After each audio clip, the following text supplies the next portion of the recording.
Meteorologist Josh Johns here in the 25 Weather Center. We are interrupting your program because we continue to track a severe thunderstorm working across Bell County now. Still watching it, Matt. I'm telling you, man, there is some really rapid motion into this thing. It's got to be on the ground. And that along Highway 6. Tornado on the ground. Tornado on the ground. Josh, go. We got a tornado right there. You saw a brief touchdown. I've got debris.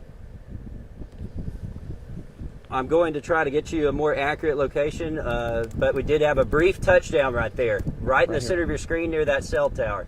This is the power of the baseball-sized hail. Look at this car right here, this Ford Fusion. The windshield, or the back windshield rather, completely gone. Look at the glass that's just shattered. Follow me over here too, Doug. Look up there. There is a window that was blown out from the hail. Now, the reason that happened, we have wind-blown hail in this area. And Doug, one more spot right down here. These are going to be hard to see, but these are divots that are left from the hail. Look right there, Doug. See that divot? That's from the hail hitting the ground so hard it's making an impression. So this was some very large hail that came through the China Spring area, and one of many reports that we've had here in McLennan County. Now, we have a little live audience. Y'all want to laugh. Don't leave me hanging. Josh, was that a good one? No, that was funny. That was funny. If you have to ask. Yeah, that means it wasn't good. Come on. Hey, we're still trying to find ways to describe the heat that we're dealing with. Guys, I've got a picture to show you. This may give you a laugh along with Shardae's joke. That groundhog's had enough. It's a prairie dog. Groundhog's in February. Listen, he said it was going to be more winter, so... He needs to be calling his rodent brother and tell him what's up, because there's not more winter going on. Hey, keep telling us how hot it is.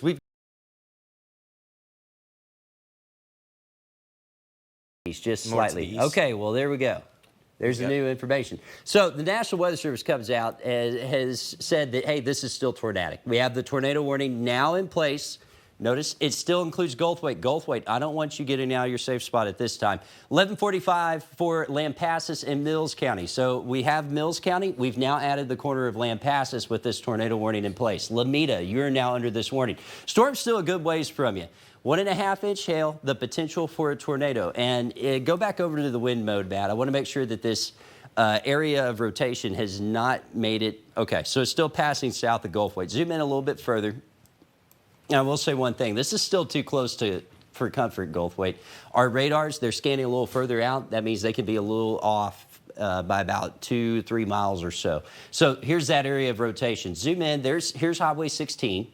Highway 16 comes out Goldthwaite to the west. It goes down into San Saba. Here's Farm Road 3023 for Limestone County. This is not a confirmed tornado. That means we don't have reports of this completely on the ground yet, but it is radar indicated, which means if it's not producing one, it very well could be in a short amount of time. So you need to act like there is a tornado on the ground here in Limestone County. Again, no confirmed reports just yet, but go ahead and play like it is, as it is working there towards areas just east of Mahia. So we'll get that latest radar scan in here, and it looks like we're still getting a little bit of delay from the radar. That's 123. Yes. So it's probably crossing close to 84 right now. Yeah, so... You see Belton right here, that core is moving over to the south side of town where that deepest red is. That's where you're going to see that potential for some $quarter to $half size hail. We've had golf ball size hail reported officially over near Stillhouse Hollow Reservoir, and that is now working through the area that's between Belton and Salado. You still see a pretty well-defined hook just off to the west of Goldthwaite. When you see that on radar, again, winds are flowing up into the storm, winds coming out through it, and that is creating that spin, again, just off to the west of Goldthwaite. Also, one thing to note, right here, this little shape. Notice how the radar is a little bit higher colors here over Goldthwaite. Off to the west, so notice how it weakens, but to the north and south, you still have those deeper oranges and deeper reds. That's a sign that the storm is being well ventilated. It's what we call a V-notch showing up right there. So that is typical of your big hail-producing storms. It's also typical of those storms that are just getting really good dynamics, which is why we're seeing a rotating supercell thunderstorm moving through Mills County at this time. Dressed, they got the new outfits. They are ready to rock today, Josh. And are you giving us a lesson? Yeah, I hope you brought your pen and paper, yes, sir. Joey. You have your materials ready because we've got some stuff to talk about today. Today's lesson involves a cold front that is coming in today. So some changes coming in, and I call it a cold front because we have some big changes, although it's not going to be super noticeable. It will at least bring a difference. 77 out there right now, feeling like 79. Here is this front to the north, Joey, and that front starting to work to the south will roll into central Texas this afternoon. Now, ahead of it, we're really squeezing the atmosphere, so we're going to get plenty hot. Temperatures climbing up towards 105 this afternoon. Behind it, though, we will see a little bit of a wind shift, and that may be enough to bring in some small rain chances here by 4 to 8 o'clock, little 20% chances of rain. Temperatures going down to the upper 80s by 10 o'clock. So still hot today. We'll actually challenge a record. Our record 108 from 1969. We're climbing to 106 this afternoon, but you'll really notice the changes, not this next morning, but as we get into Wednesday morning. I'll have a look at that, plus your 10-day forecast coming up. Josh, friend Matt is walking on glaciers while we're down here Right. melting. Did you see that? I did see that. That looks pretty refreshing, I gotta say. Yeah, maybe he can chop off a Yeah. chunk of it. Yeah, that'd be nice. I don't know if the National Park Service will let him take that, but it's got to cool us off somehow, right? Yeah. Wouldn't it be nice if we could turn these temperatures upside down, Oh, too? it would. I just want to explain real quick for those not following. Matt Hines is up in Alaska, Yeah. and he's on an actual glacier. You can see it on his Facebook page. Yeah, Yeah. we're down here melting in the meantime, Josh. Yeah. But I like the idea of flipping the tips. Yeah, it'd be nice, but until you get to the afternoon, then it's 301 degrees. Oh, boy. Who in the world wants that? I don't know. 95 by noon today. You head out for lunch, you're not going to want to sit on the patio. Temperature's going to feel like they're around 103 by noon. This afternoon, actually up to 103, but with that humidity, it could feel as high as 110 in some spots. That's why we're under a heat advisory. Here's your high temperatures for today. 102 in Hewitt, 104 out in China Spring, Belmead at 105, same in McGregor, 103 in Waco, 103 also Temple, Harker Heights, Belton. Belton actually a little hotter at 104, 103 on Fort Hood, and across the rest of Central Texas, really looking at those mid-100s. Most areas getting close to 103 to 104. But here's the kicker. That humidity is going to be in place, so you're going to add on about 5 degrees to the actual temperature, and that's what your body will feel as you walk outside. In fact, feel like temperatures in the Brazos Valley could reach up close to 110 this afternoon, where we're sitting around 108. Heat advisory in effect does not include all of Central Texas officially. However, we need to all play like we're under it because we're all going to be seeing those hot temperatures and those really warm feel-like temperatures as well. As high pressure, which is building, continues to move over us, that will dry things out. We may see a little spot shower as close as maybe the southern Brazos Valley later on this afternoon.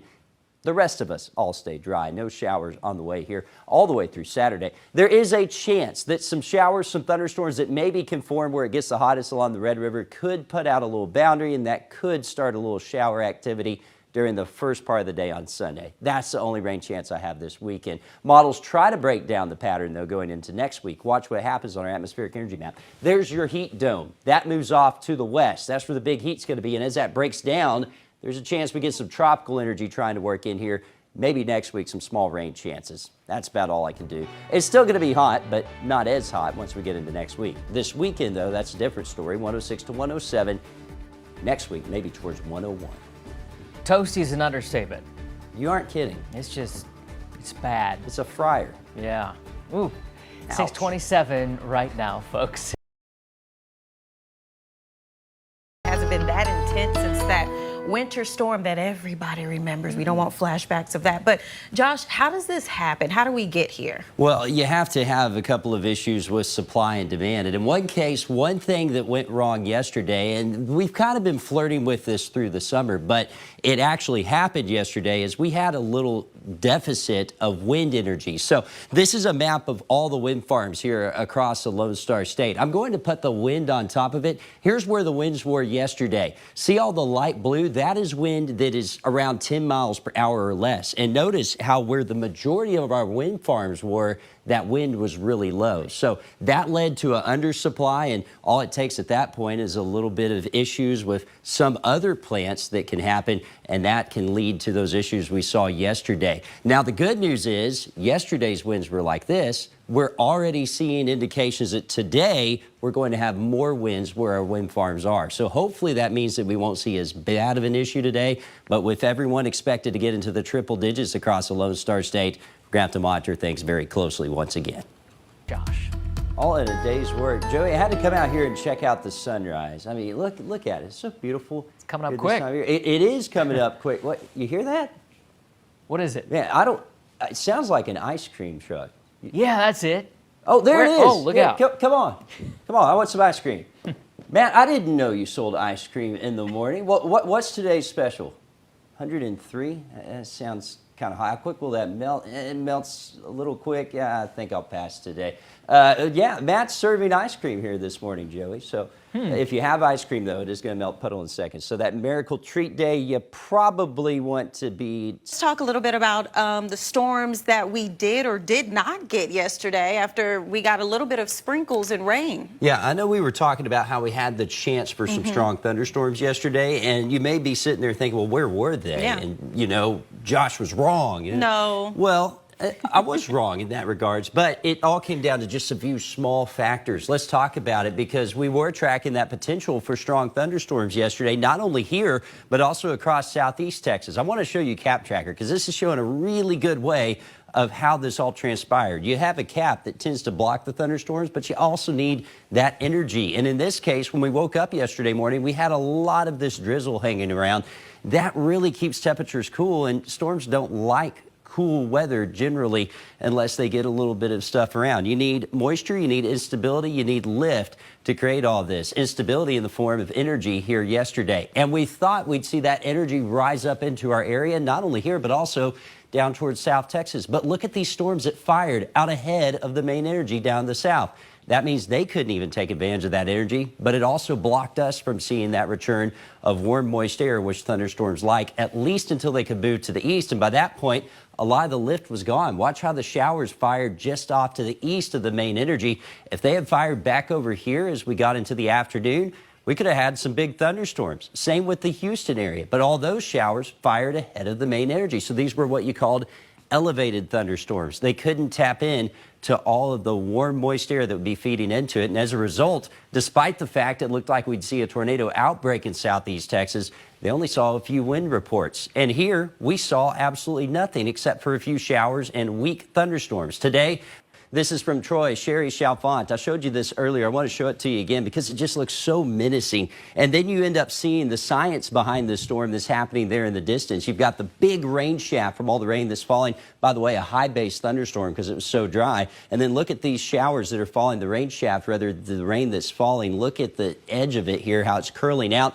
It's what we call rain foot. When you see that, that means high winds are in place with that storm. And that's what we saw there in Bell County. So why were the winds so high? Well, typically, when you get a thunderstorm to form, you have an updraft, that rising warm air that builds up the thunderstorm. And in this case, it builds it up so high, up to around 60,000 feet over central Texas. You have a downdraft that's the cool air leaving the storm. And typically, you have wind shear to balance these out. Yesterday, a case we really didn't have as much. So the downdraft outpaced the updraft. So you get a storm that puts out more winds than it takes in. And then that was amplified by the fact it was so hot and dry yesterday. We saw temperatures that got up into the 100s.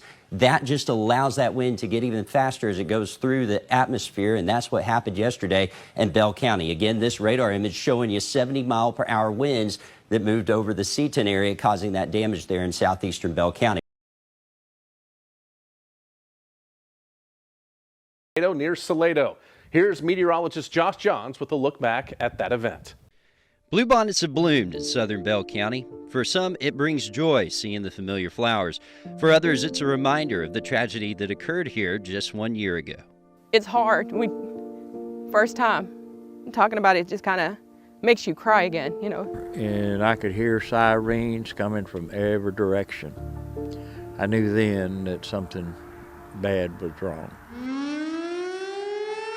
Now, that's a tornado, folks. No doubt. Just inside the county line, and it's going to continue to work its way right here along FM 2843. I began to realize that as y'all broadcasted that it was on the ground in Williamson County and headed our way. That is an ominous sign. This is something we don't want to see. You need to take your storm precautions now. Donnie Jackson is the pastor at the First Cedar Valley Baptist Church. Then on one of the shots that y'all had Cedar Valley Baptist Church right in the path. We could not see it, but we could sure hear it. It had destroyed Victory Baptist and had destroyed homes up and down this. Of course, we found out wasn't long after that it was totally gone too. The tornado continued down Farm Road 2843, approaching a group of homes off of Buttermilk Lane. This is where the National Weather Service says the highest winds in the tornado occurred, topping out at 165 miles per hour. That ranks as a high-end EF3 on the enhanced Fujita scale. When we came here the day after, there was debris covering the area. Now that that's been cleared, you can see a slab where a home once stood, a mailbox that once served those residents, and further down Buttermilk Lane, that's where we find Misty Slack. She was taking cover in her home with her family when the tornado bared down. We took shelter in my master bedroom closet. I know my husband, he grabbed our son and just wrapped like a bear hug around him, and I laid on top of them and we just held on tight, and you could feel the house picking us up and shaking and moving. Every home in this subdivision sustained damage, but miraculously, no one was killed. The next day, Central Texans poured into the area to help clean up. We had lots of people, out here to help us that day, and a lot of people to help us get through that day, and they're still helping us. Following the tornado, not everyone stayed, but those that did know it's a hard road ahead. It's different. It's still home, but it's like an eerie feeling. It doesn't feel the same. It's a long process, very long process, and it's going to take time to get it back to the way it was. If it will ever get that way, we don't know. Misty and her family are always watching for if the clouds get dark again. If we're not able to leave, we will seek shelter and pray and hold on to what we have like we did last time. It got us through the last time, and as long as we have each other, I think we could weather any storm. Recently, a severe storm moved through the area, bringing back memories of that fateful day. Here we go again. You could hear it hitting the house and stuff. He panicked. And that after the storm was over, he said, you know what, we're rocking in the house. But out of one family's tragedy blooms a new interest in the conditions that caused it. Misty's son Adrian has taken an interest in the conditions that bring our springtime storms. For others, like those at the Cedar Valley Baptist Church, it's an opportunity to share their faith and the hope for a good future. We added 15 people to our church roll, and we're still growing as we moved into the new building.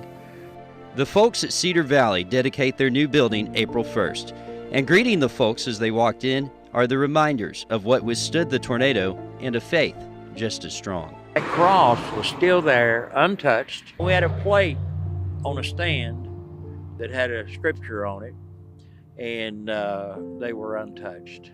God be with us as we walk each mile. Our life has a purpose, and it is all worthwhile. Look at all the ice that's built up on these power lines as well as the branches down. That ice, remember, when you add it to a power line, that adds 500 pounds of weight to it. So that weighs it down, that helps to break it. Look what's happened down here. We have chunks of ice that are falling, and I've been watching this closely to make sure. Imagine that falling.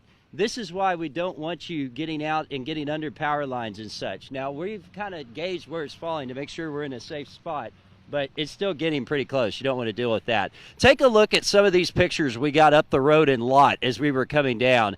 This is a big chunk of ice. This was on one of those pipes that signifies where a pipeline is. I was able to break off a chunk. That measures about the width of a nickel. That's just under 9/10 of an inch of ice. This is a significant ice storm that hit southeastern parts of central Texas and northern parts of the Brazos Valley. We've heard there's more damage here in Cameron. We've heard reports of some trees falling close to houses. We're going to be checking that out a little bit later. And the good news is, though, a lot of this finally starting to melt. But Looking out there, Josh.